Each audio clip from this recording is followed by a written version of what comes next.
Hello, my name is Elira. They say family is supposed to be your safe place, but what happens when they're the ones who hurt you the most? My sister-in-law tied me to a pole in my own backyard because I wouldn't cook breakfast for her kids. But that wasn't the beginning. That was just the moment the mask slipped. The truth. They used my money, my silence, my kindness, until I became the maid in the house I paid for. So I stopped paying. And they started unraveling. Ever wondered what it looks like when the quiet one fights back? Legally? Let me tell you what really happened. I pulled up to my parents' house just before 7. The front lawn had been freshly trimmed, the porch lights were already on, and I could hear the faint hum of conversation and laughter spilling out through the screen door. There was something comforting about the familiarity of it. Same creaking wooden steps, same rust-colored brick. But as I stepped inside, that comfort gave way to something else. Something quieter, something colder. My sister-in-law, Vera, was the first to greet me, if you could call it that. "Oh, you made it," she said, eyebrows lifting but voice flat, like I was an unexpected +1 instead of family. "I didn't think you were coming since you didn't RSVP. I had. Twice. But I didn't argue. I just smiled, handed her the wine I brought, and made my way into the living room. They'd rearranged the furniture since the last time I'd been here. The long dining table, usually in the formal dining room, was now in the living area, stretching across the space. Place settings for 12, name cards at each seat. None for me. I hovered near the end of the table, pretending to admire a framed photo on the mantel. My mother saw me, waved briefly, then turned her attention back to a story Vera was telling about a work trip she had taken to Houston. My father was already 2 beers in, seated comfortably next to Clark, my brother, and laughing at something I'd clearly missed. I glanced back at the table. My niece Sadie had one of the place cards and was turning it upside down in her tiny fingers. "This one says Auntie Vera," she said, loud enough for everyone to hear. "Where's Aunt Elira's seat?" No one answered. Vera gave her a look. My mom patted Sadie's shoulder and said, "Let's not worry about that, sweetheart." I didn't need a seat to understand where I stood. Dinner passed like it always did. Vera dominating conversation, Clark nodding like an obedient echo.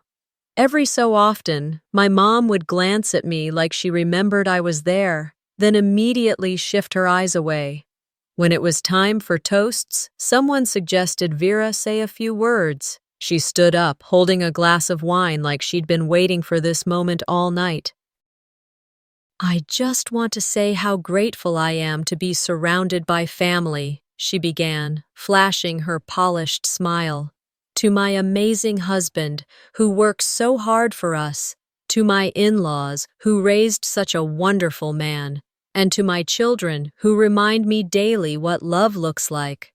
Her eyes swept the room. They never landed on me. No mention, not even a cursory, "To everyone here tonight." Just a smile, a sip of wine, and applause. I didn't clap. I couldn't. My hands felt heavy in my lap. Later that night, back in my apartment, I curled up on the couch and opened my phone. I knew what I was looking for before I even tapped the app. Vera had posted a picture. All of them, Clark, Mom, Dad, the kids, her, grouped around the cake, smiling wide. You could see the full table in the background. I was cropped out. The caption read, "So thankful for my real family tonight. Real family." I stared at that phrase for what felt like forever. It wasn't new, this quiet rewriting of roles. It had happened in pieces, over years, one photo at a time, one missed invitation, one passive comment.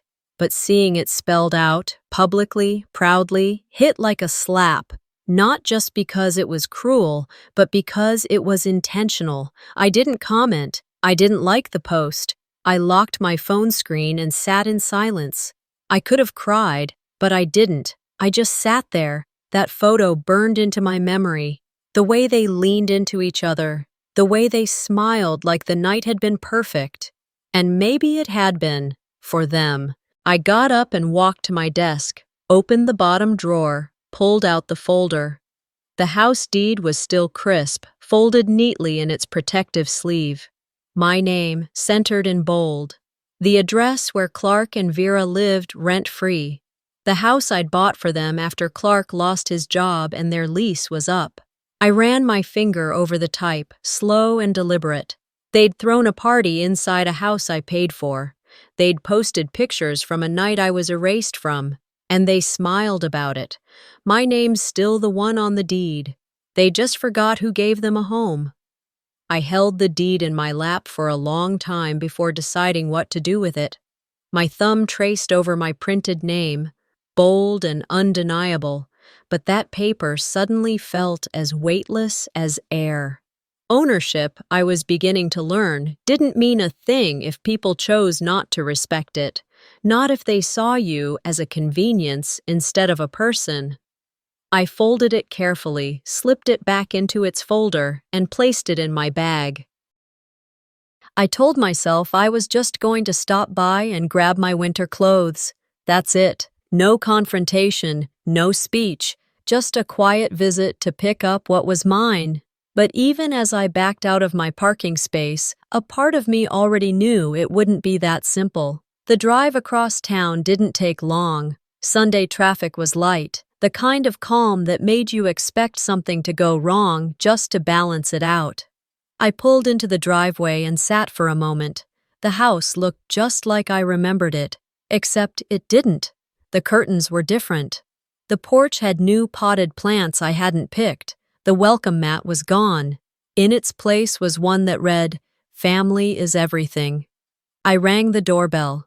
I could hear footsteps inside, quick, annoyed steps, and then Vera opened the door. She was barefoot, wearing leggings and a t-shirt that said Mama Bear, and the look on her face was pure inconvenience.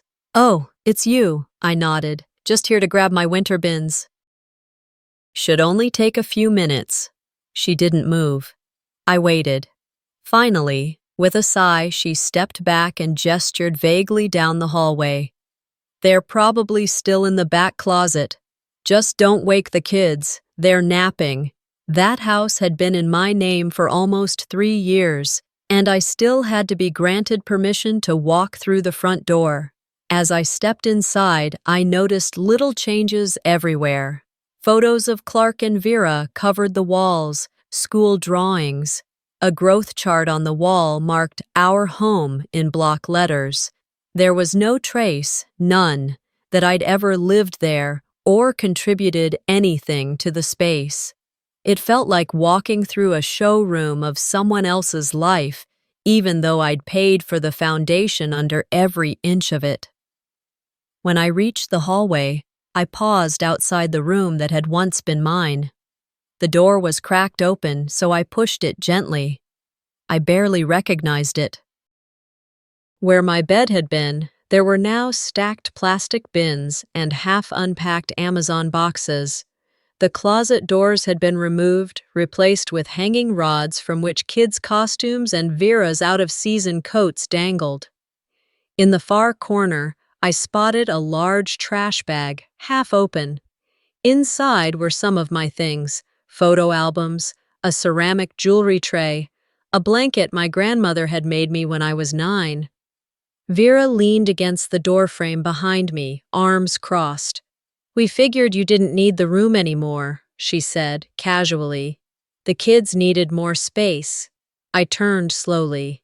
"You threw my stuff into garbage bags?" She shrugged. "We didn't throw it out. We just repurposed." My mouth was dry, but I didn't let it show. I bent down, picked up the bag, tied it closed, and stood. That was when Clark appeared in the hallway, his hair still wet from a shower. He glanced between us like he'd walked in on something he didn't want to be part of. Everything okay? He asked. Vera didn't answer. I did. Just grabbing what's left of my things. Clark rubbed the back of his neck. Well, you weren't using the room. It's not a big deal. It wasn't a big deal. Of course it wasn't. Not to them. I carried the bag through the living room, which now had a new sectional and throw pillows embroidered with words like home and blessed. I said nothing as I reached the front door, but Vera followed me, trailing behind like she was making sure I didn't steal the furniture. When I reached the porch, she stopped me with a soft, sweet voice. Thanks for not making a scene, Elira. I turned to look at her. The way she said it, it wasn't gratitude, it was a jab, a reminder that they expected me to be silent, polite, invisible. I forced a smile. Wouldn't want to upset the family. She smiled back, satisfied. I left without another word. Back in the car, I placed the bag in the trunk and closed it gently. I sat for a while before starting the engine, my hands resting on the steering wheel, unmoving. I looked at the house one more time, the house with my name on the deed, the house I had kept afloat through years of job losses and empty promises. They lived in my house, but I didn't live in their world. By the time I got home, the sun had dipped behind the buildings and left my apartment in a gentle dusk glow. I dropped my keys into the dish by the door and carried the trash bag to the couch. The zipper caught on the side of the plastic, revealing the corner of an old photo album. I hesitated before pulling it out, dust clinging to the fabric cover. Inside were pictures from the early days of the house, before the furniture upgrades, before the repainted walls, before Vera had her way with everything. There I was, standing on a stepladder, painting the nursery that Sadie now used. There was Clark, holding up the tape measure while I budgeted every inch. I remembered laying down that tile in the kitchen on my hands and knees for hours, breathing in chemical glue because we couldn't afford labor back then. They don't even mention it now. You'd think the house just fell from the sky into Vera's lap. I put the album aside and stood, needing to shake off the tightness crawling up my back. That's when my phone buzzed. Group chat. Family updates. My stomach nodded the second I saw it. There was a message from Vera. No greeting, no context, just a Google Sheets link labeled Weekly Family Chores. I clicked. There, color-coded like a school duty roster, was a breakdown of who was responsible for what each day. And somehow, my name was everywhere. Monday, dinner, Elira. Tuesday, grocery pickup, Elira. Thursday, school run, bedtime routine, Elira. Saturday, laundry, kids' movie night, supervision, Elira. I stared at the screen, blinking once, twice. For a moment, I thought it had to be a mistake. Maybe she accidentally copied the wrong file. But then, right underneath the grid, a note in Vera's flowery script. Since you're still single and live close by, we figured this would give you more bonding time with the kids. I didn't know what part of that hit harder, being reduced to the single one with free time, or the implication that I owed them something just because I didn't have a family of my own. Clark chimed in beneath it. Yeah, you've always been so helpful. This'll make things smoother all around. I didn't respond. I didn't even type a single word. Instead, I opened my laptop and began scrolling through old emails, PayPal transfers, Venmo logs, every trace I had of the support I'd given over the past 3 years. There were payments for field trips, school lunches, electric bills, grocery deliveries, even that last-minute check I wrote to keep their internet from getting shut off during Clark's job search. All of it, quietly handled, without ever being asked. After 20 minutes of collecting data, another message dropped in. This time from Clark, no preamble, just an attachment titled, Times Vera has helped Elira. I opened it. The list was short. Things like drove her to the dentist in 2021 and watched her cat for 3 days in 2020. At the bottom, he'd added a line that felt like it had been waiting in his back pocket. We're all family, just doing our parts. Just doing our parts. I stared at that phrase, my jaw clenched so tight it hurt. Their part involved a cat-sitting weekend. Mine involved thousands of dollars and endless emotional labor they never acknowledged. But none of that mattered, did it? Not to them. Because in their eyes, what I gave wasn't real. It was expected. I stood up and walked to my desk, breathing hard, trying not to let it show in my trembling fingers. I opened the drawer and pulled out a folder, began printing, line by line, transfer by transfer. When I was done, I slid everything into a manila envelope and wrote across the front in bold marker. Proof, not guilt. Not a gift, not a favor, not charity. This was what the truth cost. I left the manila envelope on the kitchen counter, still warm from the printer. Proof, not guilt. That label stared up at me while I brewed tea that I never drank. The kettle hissed, the apartment fell quiet, and I stood in the middle of it all, hollow. My phone buzzed just as I sat down, and I knew before checking who it was, Vera. "Can you come by and cook breakfast?" she asked without preamble. "Clark's got one of his migraines, and I have a client call at 9. I just can't juggle it all today." I blinked once, inhaled slowly, then answered, calm, even. "No, I have plans. I won't be coming." There was a beat of silence, like she'd never heard that word from me before. Then the line went dead. I didn't move for a while. I half expected her to call back, accuse me of being selfish or ungrateful, but the phone stayed silent. I thought I might feel guilty. Instead, there was something else, something unfamiliar and sharp, like a spine I hadn't felt in years finally aligning. Later that evening, I stopped by the house to drop off a book Sadie had left behind. Just a quick visit, no lingering. The porch light flickered as I knocked. Vera answered, but didn't step aside. "She's already in bed," she said, voice flat. "I'll just leave it here," I replied, holding the book out. She took it without thanks and turned, calling over her shoulder, "Your aunt stopped by, Sadie." A small voice echoed back from the hallway. "She didn't want to come this morning. Mommy said she doesn't care if we eat." I froze. Vera didn't even blink, just walked away. A few seconds later, Sadie came to the doorway, her hair still damp from a bath, wearing pajamas with little stars. "Why didn't you come cook, Aunt Elira?" she asked. "Mom said it's because you only help when you want people to clap for you." I knelt down so we were eye level. Her innocence stung more than any accusation. "Sweetheart," I said gently, "that's not true. I help because I love you, and I always will." She tilted her head, unsure, then hugged me loosely. "Okay." I stood up before my throat could tighten and whispered goodnight. Vera didn't come back to the door. I let myself out. The walk to the car felt longer than usual. I gripped the steering wheel with both hands, not trusting myself to start the engine just yet.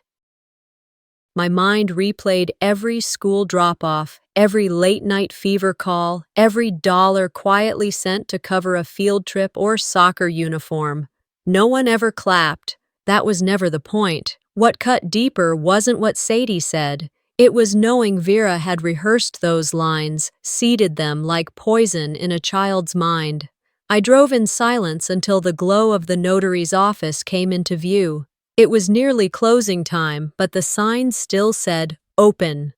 I pulled into the lot and stepped out without hesitation. Inside, I laid the deed and supporting documents on the counter. The notary raised an eyebrow. "Need to reassert ownership?" I nodded. Not to evict, just to draw the line. He didn't ask more. 10 minutes later, I had everything notarized, stamped, and sealed. The quiet power of that paper grounded me. By the time I returned home, the sky was deep indigo.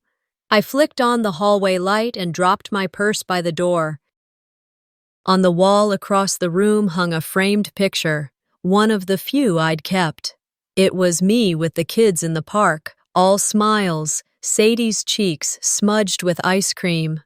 That photo never made it to their wall. Vera said it didn't match the aesthetic. I stepped closer, touching the glass, remembering the afternoon we took it, how happy they were, how whole I felt. For a moment, they used the children to break me. Now I'll use the law to shield myself. The next Saturday started like any other, quiet, sunny, deceptively peaceful. I didn't plan to see anyone. I had no calls scheduled, no errands beyond picking up a box of files I'd left in the backyard shed of what was still, legally, my house. The papers weren't urgent, but I needed to feel in control of something, anything. I wanted to walk into that place on my terms. No text, no warning, just me and a key that still worked. I pulled into the driveway just after 10. Vera's SUV was parked sideways again, halfway on the grass, like the rules never quite applied to her. The front blinds twitched. A moment later, the door creaked open. "You could have called first," she said, arms crossed. "I'm just here for a box in the shed. I'll be gone in 5 minutes." She exhaled loudly, turning halfway back toward the house. "Kids are napping. Keep it down." I didn't bother responding.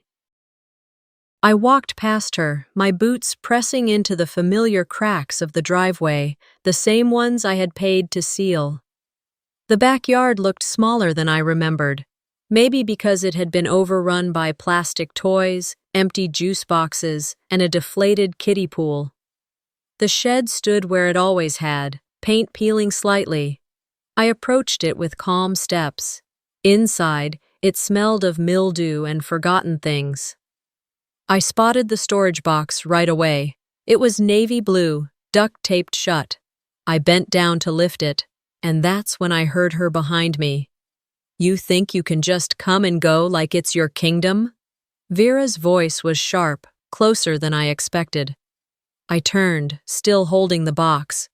"This is my property. I'm not trespassing." Her eyes narrowed. "You've been trying to tear this family apart since the day you wrote that deed. Clark doesn't see it, but I do.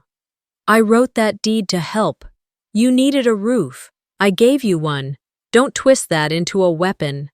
She stepped forward. "You think we owe you our lives because you bought a house? You think a piece of paper makes you better than us?" "No," I said quietly, "but it means I get to retrieve a box without being assaulted." Something in her snapped. She shoved me hard. The box dropped, cracking open, paper spilling onto the dirt. I stumbled but caught myself. "Stop," I warned, but she didn't. She grabbed a coiled rope from the corner of the shed, the kind Clark used to secure furniture during their last move, and lunged. Before I could step away, she'd yanked both my wrists toward the wooden pole just outside the shed's frame.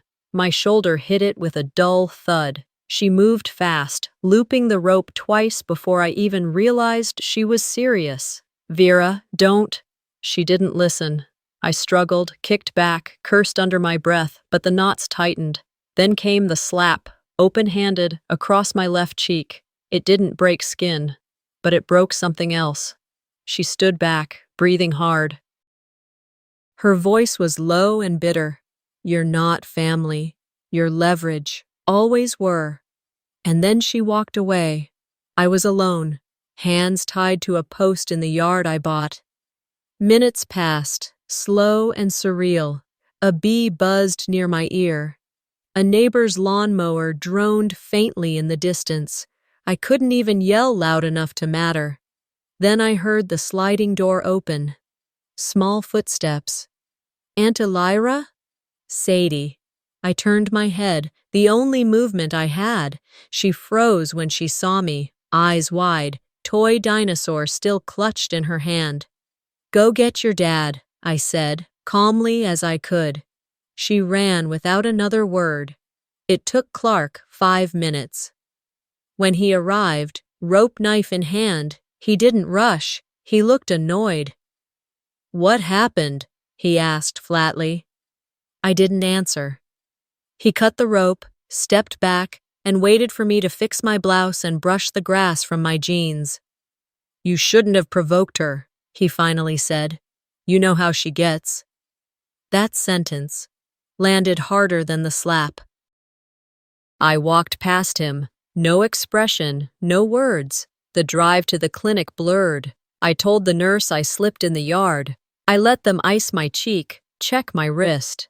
No report filed. Not yet. Something told me that story would come later. Back home, I sat at my desk. The bruises hadn't bloomed fully yet, but the ache was setting in. My hand hovered over the folder with the deed. This time, I pulled out a pen. In the top corner of the document, I wrote 5 words in capital letters. Time to take back what's mine. Then I stood in front of the mirror. The face looking back wasn't crying, wasn't defeated. It wasn't even angry. It was awake. I let them treat me like a guest in my own house. That ends tomorrow. 3 mornings after the shed incident, I woke up to a dull, persistent ache in my arms and a sharper one just under my left shoulder blade. My back felt like it had been twisted in sleep, though I hadn't moved much at all.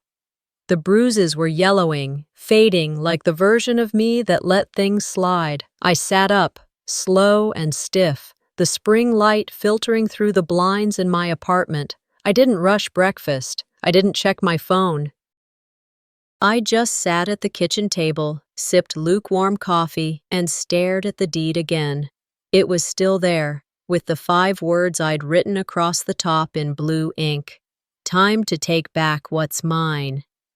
By 10, I was in my friend Mary Ann's office. She was an attorney I'd known since undergrad, one of the few people I trusted to be both honest and precise. She glanced at my wrist, then at my eyes, but didn't ask.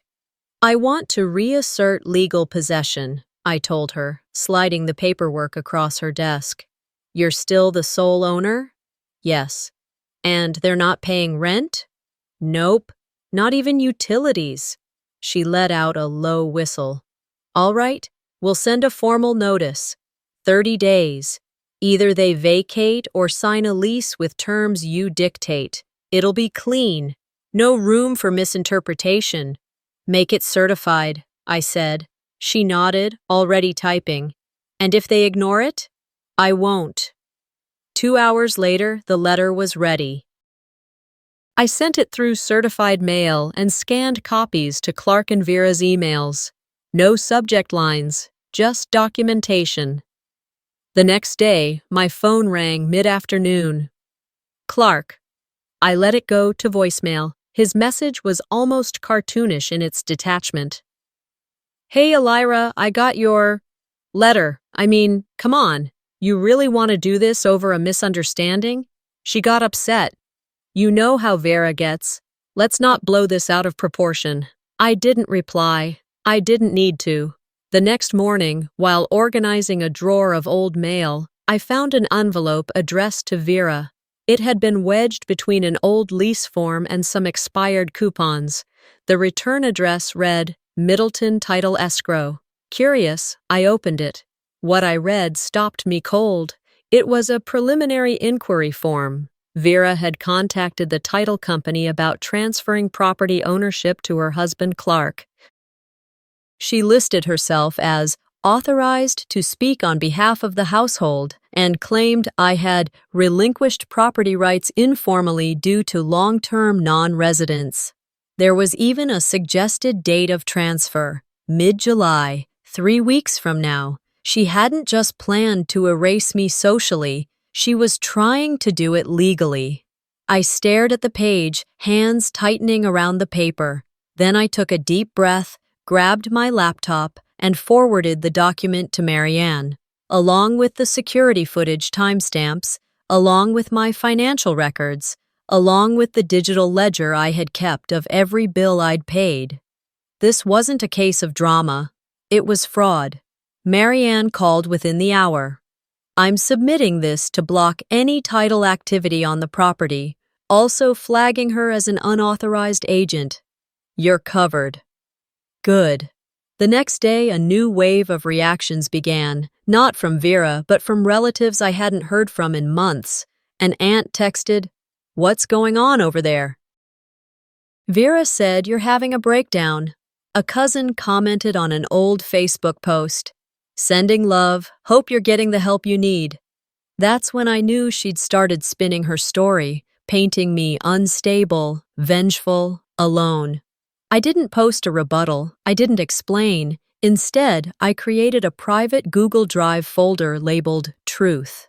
I added the deed, the notarized letter, the footage, the bank transfers.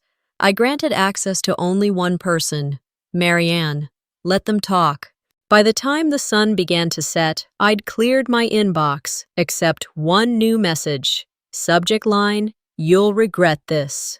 From Vera, I didn't even open it. I clicked forward, typed Marianne's email, and hit send. Then I closed the laptop and poured myself a glass of water, hands steady. They wanted war, but I came armed with the truth and a paper trail. The email had been forwarded. My inbox was clean, but the family group chat wasn't. By Sunday afternoon, it had turned into a pile-on of carefully crafted guilt. My cousin Rachel posted a Bible verse about forgiveness. My uncle Walt, who hadn't said a word to me in 3 years, chimed in, "No need to involve courts, we're family." And then the line that made my jaw tighten. "Just don't shame the family, Elira. That's all we ask." That was Clark, the same man who watched his wife tie me up and told me I'd provoked it. I sat in silence for a long while, my laptop open, a mug of tea growing cold beside me. I could hear the city outside, buses groaning past, dogs barking in the alley below, but in here, it was quiet, focused. I logged into my home security system. I hadn't checked it since the day Vera put her hands on me. Part of me had forgotten the backyard camera existed at all. The little dome was tucked up in the corner of the shed, just high enough that no one ever thought to look up. I scrubbed through the footage slowly, minute by minute, until... there, clear as day, Vera yanking the rope around my wrists, dragging me against the post. Me, struggling, her slapping me, silent. I didn't feel shock. I felt confirmation. I saved the clip, trimmed it to 30 seconds, just the rope, the slap, and Vera walking away. Then I uploaded it, publicly. No caption, no explanation. I closed my laptop and left the apartment for air. By the time I returned an hour later, my phone was blowing up. Messages, missed calls, texts from numbers I didn't even recognize. Comments were pouring in beneath the video. Is this real? This is her sister-in-law? Who does that to family? She needs to be arrested. Vera's Facebook was gone by nightfall. And Clark? Not a word. The silence was louder than anything he could have said. The next morning was my birthday. 34 years old. I got up, made myself coffee, and walked 2 blocks to a small cafe I liked. No balloons, no calls, no texts. I brought a book and ordered a single slice of lemon cake. I sat there for 45 minutes, savoring every bite. A year ago, I made a seafood boil for Clark's birthday, paid for the whole thing, decorated their yard, even bought Vera's favorite beer. Nobody asked me to, but I did it anyway, because I thought that's what being a sister meant. This year, no one remembered mine, and strangely, I didn't feel sad. I felt clear. I had spent years trying to earn a place in a family that never made room for me. And sitting alone at a 2-person table with a too sweet candlelit cake, I realized I didn't need their chairs. Later that afternoon, Vera posted a video. Hair curled, makeup flawless, voice syrupy. I just want to say, I never meant to hurt anyone. We've all made mistakes, but what's happening now, it's just not the full story. There were no comments. She had turned them off. Did she really think that would work? She had no idea the full footage had already leaked. I hadn't shared it, but someone else had. The unedited version, 5 minutes long, from the moment I stepped into the yard to the second Clark finally cut the rope, was now circulating on community pages, mom forums, even local media. Her skincare brand's website crashed. The Instagram page she built over 3 years vanished overnight. People remembered who paid for the house. People remembered the bruises. I didn't need revenge. I needed truth. And that was finally happening. That evening, I stopped by a pharmacy to pick up paper towels. Near the register was a birthday card rack. I wandered toward it out of habit, flipping through the rows. To my sister, my forever friend. To a daughter who brings joy to every day. To the woman who makes our family whole. Each one felt like a cruel joke. Then I saw a blank card, plain white, no message, just a space to write something real. I bought it, and when I got home, I pulled out a pen and wrote one sentence inside. Happy birthday to me. Now let's change the locks. The locksmith met me at the curb just as planned. He was young, too young to recognize the weight I carried, but polite enough to not ask questions when I said, "It's time." I gestured toward the front door, then glanced over at the driveway. The SUV was gone. The curtains were drawn. There was no sound inside. I had already called ahead to confirm that Clark and Vera weren't home. A neighbor who used to wave when I pulled in told me she saw them loading up boxes that morning. They didn't say goodbye, she added, like I should have expected better. I hadn't. The sun hung low in the sky, washing the porch in a golden light that made the chipped paint on the railing look less like neglect and more like history. The locksmith worked quietly, drilling out the old cylinder and replacing it with a new deadbolt. Each turn of the tool felt symbolic, like something inside me was being unfastened too. While he worked, I walked around to the side of the house. The garden I once started was dead. Dry soil, wilted leaves. It was strange how quickly life faded when left unattended. When the lock clicked into place, he turned to me. "All done, ma'am. You'll be the only one with the keys now." I nodded and handed him cash. "Thank you." He left without further comment. The silence that followed was different this time. Not tense, not lonely. Just whole. I stepped inside. The air smelled musty, dull. No toys on the floor. No echo of Vera's voice barking instructions. No sound of Sadie running through the hallway barefoot. Just the house. Still. Finally mine. The kitchen was exactly as I'd remembered, down to the paint color I'd chosen myself 3 years ago. I opened the fridge out of habit. Empty. The hum of the appliance was oddly comforting. On the counter sat a white envelope with my name written in Clark's handwriting. I paused before picking it up. Inside were 3 things. First, a printed spreadsheet listing every payment I had ever made for the household. Mortgage, utilities, groceries, repairs. It was precise, organized, and undeniable. Second, a drawing from Sadie, a stick figure of me holding her hand, both of us smiling beneath a crooked sun. She'd written, "My aunt," in shaky block letters. Last, one line scribbled by Clark. We were wrong, but we couldn't say it until we lost it all. I stood there for a moment, letting the words settle. Regret is a slow burn, and sometimes too late.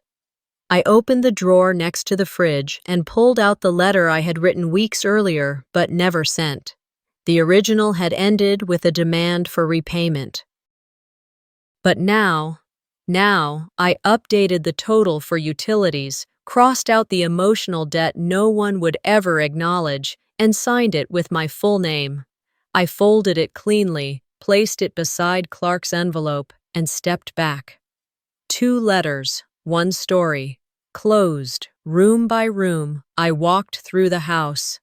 The living room still held the indentations from their furniture. The kids' art was gone, but the tape marks were still on the walls. My old bedroom, reclaimed from boxes and bitterness, was empty now, but it felt like a fresh page rather than a ghost. I opened the windows in every room, letting in air and light. For so long this house had suffocated me, not because of its walls, but because of what they held. Now they held space, not silence, space. When I finally sat down on the couch, my couch, I didn't cry, I didn't speak, I just breathed. A slow inhale, a long exhale. Then I said softly to the empty room, "This house was never theirs to begin with. But now, finally, it's mine." A month had passed, no late-night calls, no guilt-tripping texts, no more silence that carried expectation. The house had gone still, but it was the kind of quiet that settled deep in your bones, not the kind that made you feel forgotten. I'd repainted the guest room and turned it into a small studio. I donated the mismatched dining chairs and the couch Vera insisted on buying but never paid for. A new garden bed was slowly taking shape in the backyard, each herb planted like a declaration. I stay because I choose to, not because I owe. That morning, I brewed a pot of tea and opened all the windows. A breeze drifted in, carrying no voices, no tension, just light and air. I sat at the kitchen table, cradling my cup, listening to the creak of the floorboards, the hum of the fridge, the distant chirp of a mockingbird perched on the fence. I used to dread this kind of quiet. Now it felt like sovereignty. An email pinged on my phone. I glanced at the screen. Sadie's school. I was still listed as her emergency contact. Part of me smiled at the oversight, part of me paused. I deleted it without opening. They still reached for me, but I no longer extended the net. That Sunday, I drove to my parents' house for lunch. I hadn't seen them since the day I changed the locks. The driveway was already full. My mother had set the table like she always did, flowers in a mason jar, cloth napkins folded like fans. Clark wasn't there, but his absence was the elephant in the room. Conversation tiptoed around the obvious. My mom asked if I'd been sleeping. My dad asked if I'd heard from Rachel. It was all very civil, very careful, like walking through a house full of fine china on uneven floors. At the end of the meal, I reached into my bag and placed a manila folder on the table. "I won't stay long," I said, sliding it toward them. "This is my final statement. I don't expect you to read it, but I need to leave it." My father looked at the folder but didn't touch it. My mother reached out, then paused. Inside was everything: bank records, receipts, emails, the deed, and Clark's handwritten line. We were wrong. But we couldn't say it until we lost it all. Neither of them said a word. I stood, smoothed my jacket, took a breath. I love this family. I always have, but I won't burn to keep it warm anymore. My mother's mouth opened, then closed. My father nodded once, eyes never leaving the envelope. I walked out into the early afternoon sun. No one followed, no one called my name, but I didn't cry this time, not in the car, not at the red lights, not when I passed the old grocery store where Vera once guilted me into buying 3 carts worth of food for the kids. Back home, I pulled out a final photo frame from an unpacked box in my closet. It was a picture of me at 10 years old, standing outside the small rental house where we lived after Dad's job loss. I was barefoot, holding a sandwich, beaming like I owned the world. That little girl didn't know the bruises she'd take for loving people too much. She didn't know the names she'd be called for drawing lines. She didn't know what silence cost, but she knew one thing without doubt. Home was something you built. I hung the picture in the hallway. Some family you're born into. Some you build for yourself. Brick by brick, choice by choice, boundary by boundary. Sometimes the deepest scars don't come from strangers. They come from those who sit at your dinner table. This story isn't just about a house or a broken family. It's about knowing when silence becomes surrender and when to finally choose yourself. Have you ever had to walk away from people you were told you could never leave? If this story struck a chord with you, share your thoughts in the comments below. And don't forget to subscribe for more real-life family stories that dig deep and tell the truth.